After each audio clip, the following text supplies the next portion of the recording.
not even need Bauer's game for me.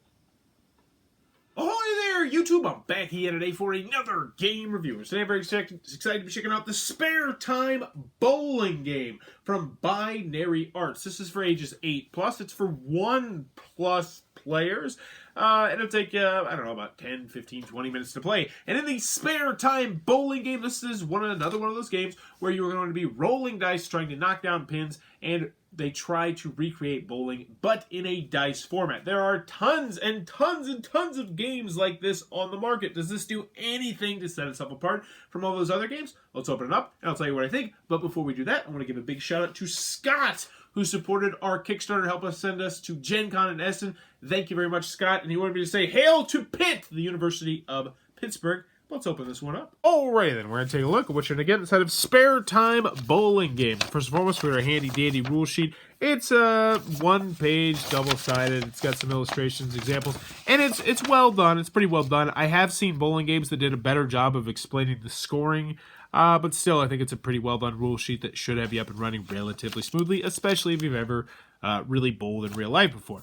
But in Spare Time Bowling, you are going to be going over the course of 10 frames, trying to get the highest score you can get and beat everyone else. It's really pretty simple. So let's go over the components, get into the gameplay. So first, you got this cool little thing that doubles as both a cup, but also a bowling pin, which is nice. And the dice are going to look like this. 9 of the dice will just have one side that has a bowling pin, and the rest which is blanks. If you roll a blank, that means that you knocked over a pin. If it's still face up, then that means you're going to have to roll it again on the second part of your roll.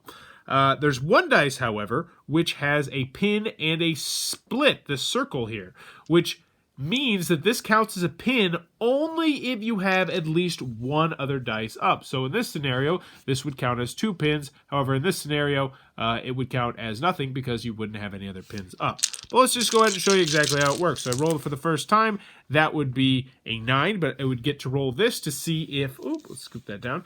That's to see if I did pick up the spare. And in this scenario, I did pick up the spare. So I would mark on here, boom, that I had myself a spare. Pretty self-explanatory. The next person would go and get back to me. Now I roll it up again, and I'll mention typical bowling stuff. But this would now mean that I got another 9, which means that this frame I had a 19, because I would add the 9 to the spare there, roll that again, and I got myself another spare. And that's pretty much all you're going to do. Now let's go to this scenario right here. If this were to happen, probably should lower that down a little bit. This is this would be a strike if this is what I rolled the first time, because that spare symbol only counts as a pin if you have another pin. So now, instead of having a strike, I would have an 8, and I would have to re-roll both of these, and once again, I would pick up the spare. But that's what you're going to do over the course of 10 frames. Whoever gets the most points will be the winner of Spare Time Bowling Game, and that, in a nutshell, is how the game's played. Alright then, Spare Time Bowling Game from Binary Arts. What are my final thoughts? Let's go with the pros, let's go with the cons. First, on the con side, this is a 100% luck-driven bowling game. There is nothing you can do in this game to help you do better or help you do worse. So that obviously is going to be a turn-off for some people. Also, if you're looking at this as a solo game, it is just a, hey, beat your high-score solo game. Let's see how high you can get solo game. Phrasing. And, you know, obviously it is what it is. Also, if you don't like bowling, there's going to be no interest here for you. Also, if you don't know how to score bowling, I didn't feel like the rules did a great job of explaining that. And I've played a couple of the games like this that are just bowling simulators where you're just rolling dice and trying to knock over the pins. And the one that I most recently played, I felt did a better job of explaining exactly how to score the points in this game. Whereas this one, it does an okay job, but I felt like it could have done better with a longer example.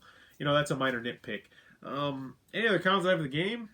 I mean, you have no. As long as you go into this knowing that it is a 100% luck-driven bowling game where you're going to do the same thing over and over and over again over the course of 10 frames, I enjoyed Spare Time Bowling Game. I've enjoyed all these games that I've played like this, but I like this one the best for one very minor reason. And it's only one very minor reason, because all these games are incredibly similar, and that's because it has one extra symbol on the dice, which is the split. And if you have a pin and a split, then that counts as a split, and you re-roll both of them. So it adds one extra very tiny little element to the game. And that extra little tiny element that is more thematically correct than your typical bowling game makes me recommend this one over those ones. Not by much, by like 1% out of 100, but still, these games are all the same. So Spare Time Bowling Game, what do I like about it? I enjoy bowling. I've always been a huge bowling fan ever since I was young, and this does an okay job of recreating it. It's fun to play with a large group just to see what happens, roll the dice, sit around, socially drink, socially do whatever, talk to each other. It comes in this cool little bowling pin, which I find is nice. The only thing that I think was a missed opportunity is the fact you can't fit the score sheet inside of the bowling pin. I feel like that's a little bit of a bummer. If the score sheet was a little bit smaller and you could fit it inside there, that would be great. So then you could just have this bowling thing and take it with you. But honestly, it's another bowling game. This one's slightly better than all the rest of them because it has the spare or the split aspect. But still, if you're not in the market for a bowling game, no, this isn't going to convert you. And if you are in the market for a bowling game, then yeah, this is probably the one that I'd recommend. But that being said, all of them are just about the same. And if you can't find this, you can find another one. Get the other one. You're not really going to miss the split, but I like the split. So that is Spare Time Bowling Game. You pretty much already knew if you wanted this before you clicked on the video, but still, I'm glad you clicked on the video. You might have given me a penny. If you enjoyed this video, please be sure to click on that subscribe button down below in the comments below. Let me know. What is it? Croquet. Croquet. Are you a fan of croquet? For me personally, no. Not really. But then again, I've never really played croquet properly, so I might be. Who knows?